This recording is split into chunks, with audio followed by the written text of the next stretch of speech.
최근 슈퍼 드래곤볼 히어로즈는 세상을 파괴시킬 수 있는 힘과 마계의 힘을 융합시킨 최종 보스 퓨어의 결전에서 오공이 승리했고, 이어 오공의 아버지 버독과 함께하는 인물이 처음으로 등장하며 새로운 전개를 암시했습니다. 이처럼 퓨어의 전투에서 승리해 다시 한번 평화를 맞이한 가운데 드디어 우주 최강의 전사들을 집결시킨 슈퍼 드래곤볼 히어로즈의 신작 시간의 개양신편 최신 이야기를 살펴보면, 퓨어의 최종 결전에서 오공을 도와 우주의 평화를 되찾은 시간의 개양신은 이내 선대 시간의 개양신 아이오스와 마주하게 되고, 이어 아이오스는 더 이상 너에게 맡겨둘 수 없다는 말과 함께 시간의 두루마리를 가져가겠다고 이야기합니다. 하지만 시간의 개양신은 선대 아이오스의 위험한 계획을 막기 위해 반기를 드러내자, 그 순간 후드를 쓴 전사들이 시간의 개양신 앞에 모습을 드러내는데, 그 시각 지구로 돌아온 오공이 지금의 평화에 몸이 굳을 것 같다고 이야기하자, 그 순간 초시공 토너먼트 대회가 개최될 거라는 안내자가 등장하게 되고, 이어 초시공 토너먼트는 여러 시공에서 가장 강한 자를 정하는 엄청난 대회라고 설명하며 오공을 새로운 전투가 열리는 장소로 안내하게 됩니다. 그렇게 오공이 시공 토너먼트 장소로 이동하게 된 가운데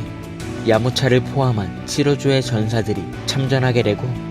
이어 다른 우주의 최강자들 암살자 히트와 회색의 지렌도 이번 토너먼트에 참전하는 모습이 차례로 공개되며 오공을 마주하게 됩니다.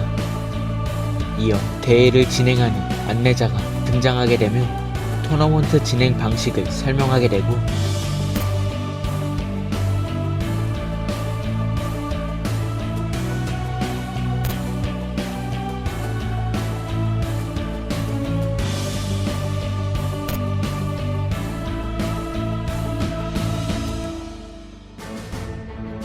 그렇게 원작 최강의 전사들과 역대 최종 보스들, 그리고 이번 슈퍼 히어로즈 전사들까지 여러 시공에서 선택받은 전사들이 참전하게 된 가운데 마침내 게임이 시작되며 모두가 흩어지게 되고, 이어 오공은 자신과 결전을 벌인 제노 오공과 대치하게 됩니다. 그렇게 두 명의 오공이 격돌할 수 있게 된 가운데 제노 오공은 시간의 개양신의 명령을 받고 대회의 주최자인 아이오스에게 볼 일이 있다는 말을 전하며 아이오스의 계획을 밝히려 하자, 그 순간 다른 시공의 전사들이 오공들을 공격하며 두 명의 오공과 결전을 벌이게 됩니다. 한편 그 시각 드래곤볼 극장판 13기에 등장했던 타피오는 다른 시공의 미래 트랭크스와 마주하게 되고, 이어 타피오는 너의 힘을 보고 싶다고 이야기하자 트랭크스는 슈퍼 사이어인 가스의 힘을 발동하며 타피온과 결전을 벌이게 됩니다. 그렇게 자신의 계획대로 최강의 전사들이 격돌하게 되자 아이오스는 웃음을 짓게 되고, 이어 11우주 최강의 전사 지레는 전설의 사이어인 브로리아 결전을, 그리고 최강의 암살자 히트는 헬데건과 마주하게 되고, 그 시각 드래곤볼 Z 역대급 최종 보스였던 마인부우가 드디어 히어로즈에 처음으로 등장하며 자넨바를 마주하게 됩니다. 그렇게 지금의 모든 전투를 지켜보고 있던 아이오스는 시공은 너무 늘어났다며 더 이상 클로노와에게 맡길 수 없기에 이렇게 줄여나갈 수 없다는 말과 함께 베지터의 전투, 그리고 메탈 프리저와 마주해 야무차가 도망치는 모습으로 이번 슈퍼 드래곤볼 히어로즈 41화가 끝이 나게 됩니다.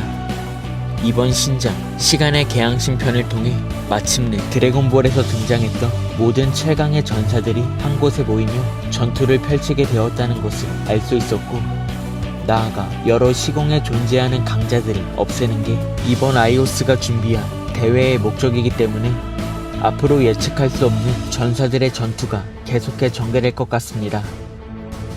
과연 이번 대회의 승자는 무의식의 그 길을 발동할 수 있는 오공이 속한 우주가 될지, 아니면 예상하지 못한 다른 시공의 팀이 우승하게 될지는 앞으로 전개될 슈퍼 히어로즈를 통해 알 수 있을 것 같습니다. 이번 영상은 여기까지입니다. 시청해주셔서 감사합니다.